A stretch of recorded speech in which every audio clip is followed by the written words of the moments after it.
Et en fait, j'ai vu tous les hommes qui m'ont regardé, qui ont commencé à s'approcher du pont, à anticiper que j'allais redescendre de leur côté, et j'ai vu qu'il n'y avait aucune issue.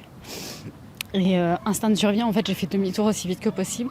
Je suis revenue et c'est là où je suis tombée sur vos collègues qui ont été hyper gentils. Et je suis désolée, en fait, je suis très émotive parce que j'ai vraiment eu très peur. Je pense qu'en tant que femme, en fait, ça se ressent. On sent les regards, en fait, malveillants. Et la première pensée qui m'a traversée, c'est en fait, pourquoi, enfin, je sais pas comment expliquer, mais pourquoi je me mets dans cette situation-là alors qu'en fait, je suivais justement mon GPS. Et pourquoi j'ai arrêté les cours d'autodéfense. Enfin, vraiment, je me suis dit, il faut vraiment que tu reprennes les cours d'autodéfense parce que, en fait, dans des situations comme ça, heureusement que j'ai pu faire demi-tour et qu'ils m'ont pas suivi et que je suis tombée sur vos collègues qui ont été très gentils et un peu le réceptacle de mon stress.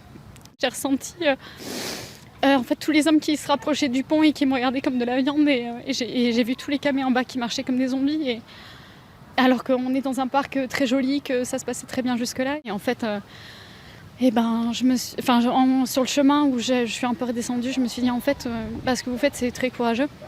Et en fait, les gens manquent de courage d'exprimer vraiment ce qu'ils pensent. Et je me suis dit qu'il fallait faire une différence si je pouvais. Que si ça vous intéressait pas, vous publiez pas.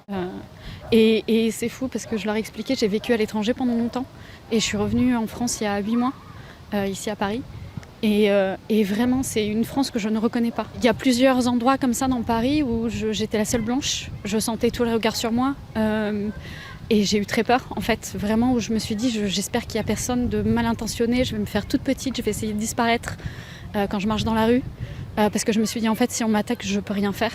Et c'est les regards, en fait, vraiment.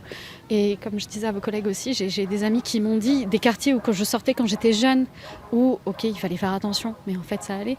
Mais maintenant, qui m'ont dit, surtout, si tu vas dans ce quartier-là à la tombée de la nuit, c'est les clés entre les doigts pour revenir jusqu'à la voiture, parce que tu te feras attaquer, c'est sûr. Et c'est toutes les histoires de, quand elle sort du tribunal, quel type d'homme, en fait, attaque les femmes, les viole, etc. C'est toujours le même type d'homme, c'est toujours... Et en fait, j'y croyais pas, parce qu'en vivant à l'étranger, j'étais un peu loin de tout ça, je regardais pas trop les infos en France. Mais en fait, je commence complètement à changer d'opinion, d'avis, et... Enfin voilà.